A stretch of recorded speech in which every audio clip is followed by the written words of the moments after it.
Bienvenue sur le podcast Liberté libérale. Je suis Aurélie, psychologue entrepreneur.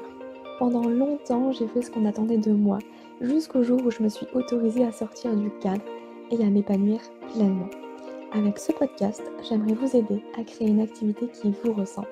Alors ensemble, incarnons les thérapeutes de demain. Bienvenue dans l'épisode numéro 102 du podcast Liberté libérale. Je suis ravie de vous retrouver aujourd'hui pour parler gestion comptabilité. Je ne sais pas si c'est un épisode qui va être beaucoup écouté parce que je sais que la compta c'est un petit peu la bête noire des thérapeutes, mais j'avais vraiment envie de vous partager un petit peu simplement la façon dont moi je gère mes finances qui me permet d'être sereine financièrement et franchement ça n'a pas de prix. Donc là, on a sorti le petit pull de Noël, ça y est. Si vous regardez cet épisode sur YouTube, sachez que effectivement, il y a une petite ombre là derrière moi, c'est hyper flippant, on dirait qu'il y a quelqu'un. C'est juste mon micro-ondes. Je ne sais pas pourquoi ça fait ça, ça ressort comme ça alors que j'ai rien changé. Mais écoutez, voilà, pas de panique, il y a personne. Je le sais, c'est juste mon micro-ondes, donc ne vous inquiétez pas.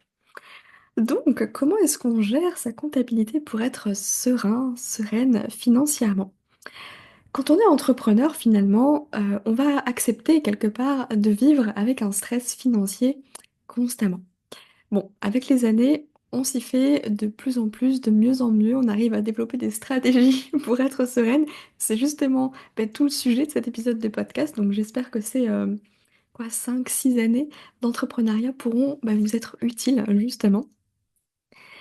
Au fur et à mesure, on va se constituer une petite trésorerie, vous savez, le fameux matelas de sécurité, le coussin de sécurité. Encore faut-il vraiment s'y intéresser, parce qu'il y en a beaucoup qui vont fuir les finances, qui ne vont jamais faire leur compta, qui vont jamais regarder un petit peu ce qui se passe du point de vue de la santé financière de leur entreprise. Bref, on fait un peu l'autruche en se disant, bon, tant qu'on voit pas, ça n'existe pas, tout va bien, on est tranquille. Ça, c'est chouette quand on a un conjoint ou une conjointe qui peut justement nous soutenir financièrement à côté. Par contre, quand on est un petit peu le seul à bord du navire, on a intérêt à prendre les choses en main. Donc l'idée, c'est d'aller regarder justement l'état de vos finances aujourd'hui pour mettre en place des bonnes habitudes et de manière très simple. Vous allez voir que ce que je vais vous partager, c'est juste du bon sens en réalité. Mais je sais que ça pourra en aider beaucoup. Donc je vous le partage avec grand plaisir. Aujourd'hui, on ne peut pas vraiment contrôler le nombre de patients qu'on va avoir dans le mois, ni même le mois prochain, les mois suivants, etc. Ou bien même le nombre de ventes qu'on va faire de nos programmes en ligne, même si on prévoit des lancements.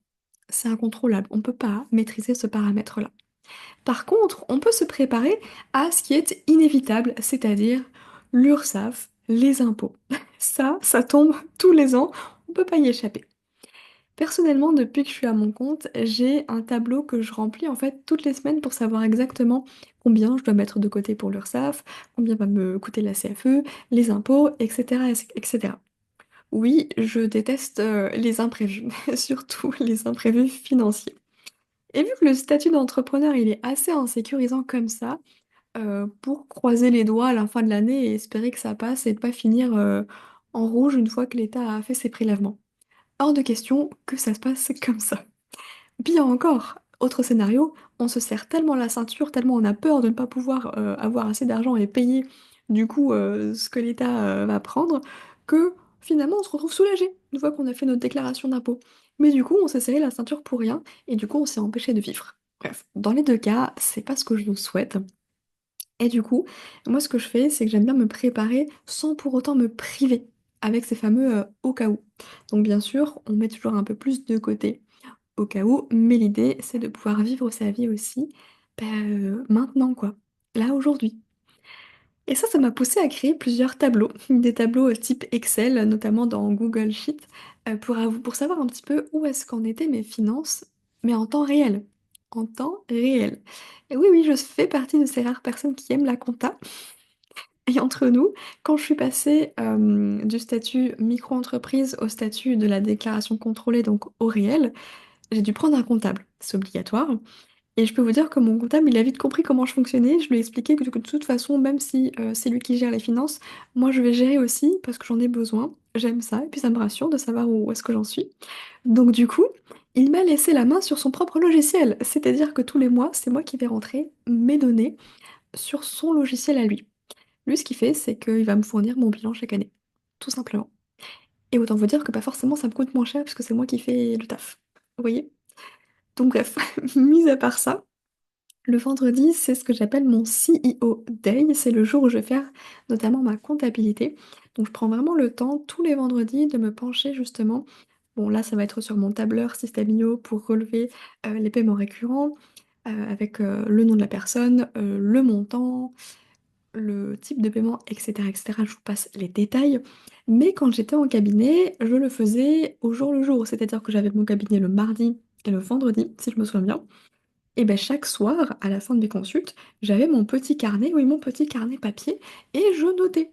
Je notais, ok, telle date, j'ai eu monsieur, madame, un tel, pour tant et tant euros réglés de X manière. Ça, j'ai toujours eu ce réflexe-là, parce que je déteste me dire à la fin du mois, punaise, il faut que je refasse un petit peu le bilan de tout ce qui s'est passé dans le mois pour faire ma déclaration URSSAF. Mais jamais de la vie. Voilà, je suis très organisée, vous le savez. Appelez-moi Monica si vous voulez. Mais écoutez, c'est comme ça que j'arrive à gérer en fait ces moments d'incertitude, d'insécurité, parce que je contrôle ce que je peux contrôler. Donc, eh bien, je me suis préparé plusieurs tableaux Excel, j'en ai dans tous les sens, pour gérer à la fois mes finances pro et perso aussi, vous vous en doutez. Tout ça pour vous dire que ce week-end, là, j'ai même fait un nouveau tableau, voilà, dans mon nouveau délire. J'ai fait un tableau suivi de consommation pour ce qui va être électricité et gaz. Parce que là, ça fait plus d'un an que je suis dans mon appart et j'ai eu la bonne nouvelle d'avoir une régularisation. Donc du coup, on m'a fait un virement, on m'a remboursé parce que j'avais trop payé. En même temps, c'est normal, la première année, ils abusent toujours. Donc je savais, pas trop d'inquiétude de ce côté-là. Par contre, là, on va entrer dans la deuxième année. Donc il y a eu une régularisation, une estimation nouvelle qui est faite pour la prochaine année. Et donc, il est hors de question que je me retrouve à la fin de l'année prochaine à me dire: ah mince, j'ai trop consommé par rapport à l'année N-1, va falloir que je paye un supplément. Non, non, non. Donc, je me suis fait un tableau de suivi pour savoir où est-ce que j'en suis par rapport à l'estimation qu'ils m'ont faite, par rapport à ma consommation de l'année dernière et ma consommation bah, en temps réel chaque mois. Donc, bah, ce petit tableau, je vais le remplir pour savoir où est-ce que j'en suis et ne pas avoir de mauvaises surprises si jamais je dois leur rembourser une partie. Au moins, ce sera prévu bah, au jour le jour, au quotidien, j'ai envie de vous dire. Bref, vous voyez à quel point je suis un petit peu, voilà, très organisée. On va dire ça comme ça, pour ne pas utiliser des termes péjoratifs. Du coup, l'idée, c'est que je vous explique un petit peu quels sont le b à bas en fait à mettre en place, qui va pas vous prendre tout votre temps, qui est hyper simple à mettre en place aussi pour justement apporter un peu plus de sérénité dans vos finances, tout simplement. Parce que pour moi, c'est aussi ça, être chef d'entreprise, c'est de pouvoir savoir où est-ce que vous en êtes de la santé financière de votre entreprise, tout simplement. Donc du coup, je vais vous partager les tâches que je considère indispensables pour une comptabilité exemplaire. Exemplaire, j'abuse un petit peu, mais vous avez compris l'idée. Vraiment, prenez le temps chaque semaine de faire un point sur votre comptabilité, c'est-à-dire d'avoir que ce soit un espace sur votre ordi de manière digitale ou dans un petit carnet, c'est vous qui voyez. J'avais carrément, enfin, j'ai toujours les deux hein, pour vous dire à quel point, hein. Bref. Et vraiment noter les entrées d'argent, mais aussi les sorties d'argent.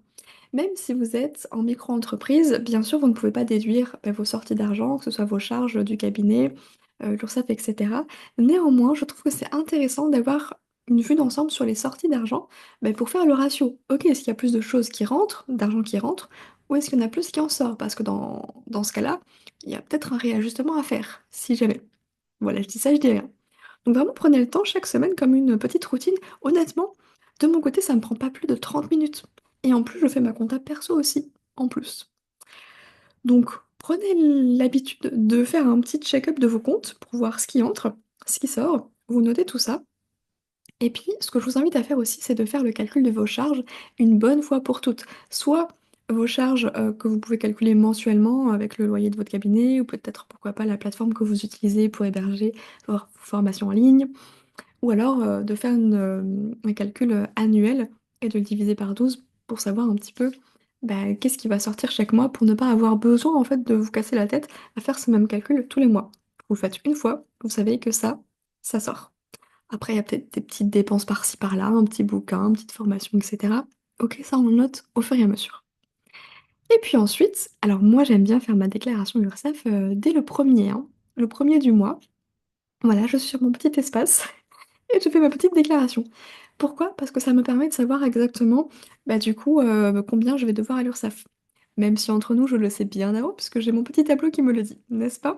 Mais on aime bien tout de même que ce soit validé par, par la plateforme.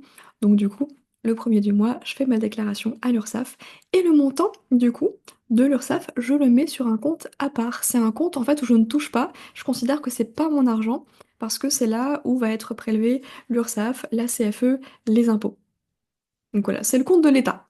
On va dire ça comme ça. Donc du coup, ce compte-là, je mets vraiment l'argent qui ne m'appartient pas parce que du coup, c'est ce que je vais reverser de toute façon à l'État de mon chiffre d'affaires. Et puis ensuite, avec ce qui reste, bah, vous allez pouvoir vous verser votre salaire.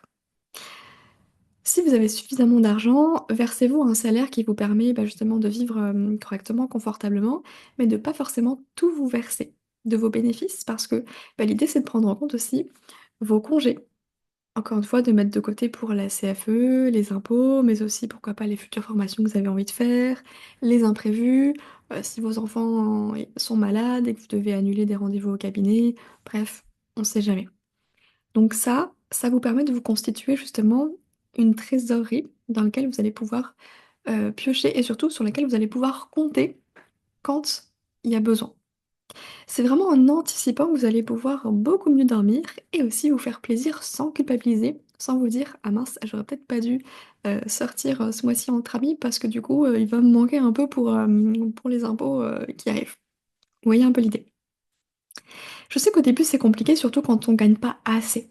Mais en fait, plus vite vous allez prendre les bonnes habitudes, plus vite vous allez pouvoir gérer de plus gros montants. Parce qu'on a l'impression que ce sera plus facile quand on va avoir plus d'argent. Je peux vous assurer que les problématiques, elles restent les mêmes. Il y a toujours ce stress financier. Et puis si on ne sait pas gérer des petits montants, on saura encore moins gérer des gros montants. Parce que mine de rien, ça s'apprend, une gestion financière.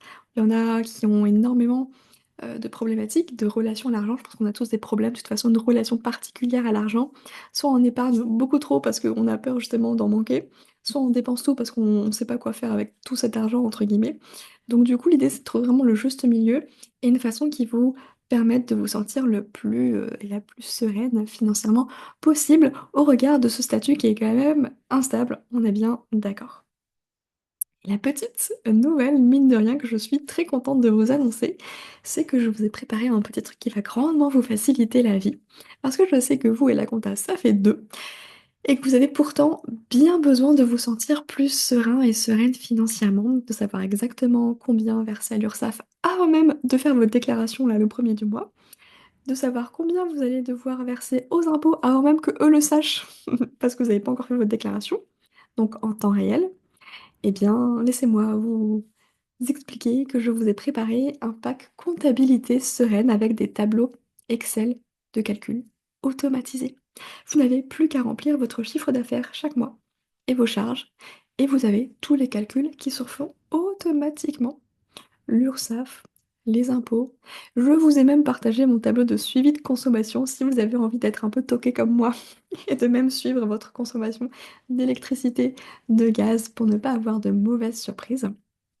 Et puis, je vous ai même préparé un petit tableau spécial épargne pour voir un petit peu combien est-ce que vous pouvez ou devez épargner en fonction de vos projets, de vos objectifs. On est thérapeute, on aime bien se former, il y a peut-être une formation là qui vous fait de l'œil. Eh bien, vous allez pouvoir anticiper, pourquoi pas pour l'année 2025, et de vous dire, tiens, ben, sur l'année, je vais économiser du coup pendant 12 mois pour pouvoir m'offrir cette formation en 2026. Pourquoi pas? Donc, vous rentrez vos données, vous savez exactement combien épargner chaque mois, tout simplement. Mais ça marche aussi pour les projets perso, hein, que ce soit un projet immobilier, partir en vacances, etc., etc. C'est important d'avoir un endroit où on peut tout noter parce que ça permet bah, justement, encore une fois, de vous faciliter la vie et de vous encourager à réaliser en fait vos projets et à vivre la vie de vos rêves et non pas, encore une fois, vous retrouver le 31 décembre avec vos potes après 2 coupes de champagne à vous dire: «Les gars, cette année, c'est mon année». Je crois qu'on l'a fait tous celle-là, non? En tout cas, moi, je la faisais aussi. J'arrête, c'est fini. et de vous rendre compte qu'en fait, l'année suivante, vous avez toujours rien fait. Vous n'avez pas épargné 1 € pour le voyage dont vous rêvez. Vous n'avez pas épargné 1 € pour cette formation qui vous fait de l'œil depuis 3 ans. Donc ça, c'est terminé maintenant. Vous allez pouvoir le faire avec les feuilles de calcul que je vous ai préparées. Vous avez à la fois des feuilles de calcul, vous pouvez faire un copier-coller sur, Google Sheets ou alors directement télécharger la version Excel. C'est à vous de voir comment vous préférez les utiliser. Et puis, je ne suis pas peu fière de ce petit bonus que je vous ai préparé. C'est un simulateur pour choisir le meilleur régime fiscal. Peut-être qu'aujourd'hui, vous êtes au régime micro BNC, au régime de la micro-entreprise, vous êtes auto-entrepreneur parce que c'est plus simple, mais peut-être que vous payez beaucoup trop d'impôts par comparaison si vous étiez au régime de la déclaration contrôlée, donc au réel. Donc en fait, je vous ai préparé simplement un simulateur. Aujourd'hui, avec vos chiffres de l'année, vous allez pouvoir voir si en fait c'est plus avantageux pour vous d'être au régime de la micro-entreprise ou d'être au régime réel. Sachant que, bien entendu, il y a un petit peu plus, de choses à gérer au réel, mais en fait, c'est pas vous qui gérez, c'est votre comptable.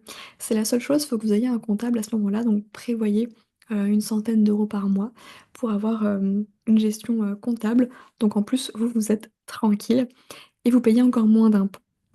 Voilà, je vous mets toutes les infos du pack comptabilité sereine en description. J'espère que ça va vous plaire pour pour cette fin d'année. C'est un petit peu mon cadeau, à vous. Voilà, c'est tout ça, je l'ai fait pour moi et apparemment ça vous a beaucoup plu quand je l'ai partagé sur Instagram, donc j'ai décidé de vous l'offrir aussi. Pour cette offre de lancement, eh bien, j'ai fait un petit prix à 27 €. Donc je vous mets, tout le lien en description, comme ça vous pouvez voir un petit peu si ça vous parle. Et puis, écoutez, si jamais vous prenez le pack comptabilité sereine, n'hésitez pas à me faire un petite capture d'écran, une petite story sur Instagram. Je serais ravie de voir que vous prenez enfin vos finances en main et que l'année prochaine, il n'y aura pas de mauvaises surprises quant à l'URSSAF et à vos impôts. En tout cas, je l'espère. Moi, je vous souhaite une belle comptabilité sereine avec des finances, pour une fois, tranquilles. Bien. Je vous dis à la semaine prochaine, prenez soin de vous, à très vite. Si vous avez aimé l'épisode, n'hésitez pas à le noter sur votre plateforme d'écoute et partagez-le à un ou une collègue qui a besoin d'entendre ce message. Nous sommes bien plus à vouloir exercer notre métier autrement, mais la peur nous empêche de le faire vraiment. Alors j'espère que ce podcast sera votre safe place. Prenez soin de vous.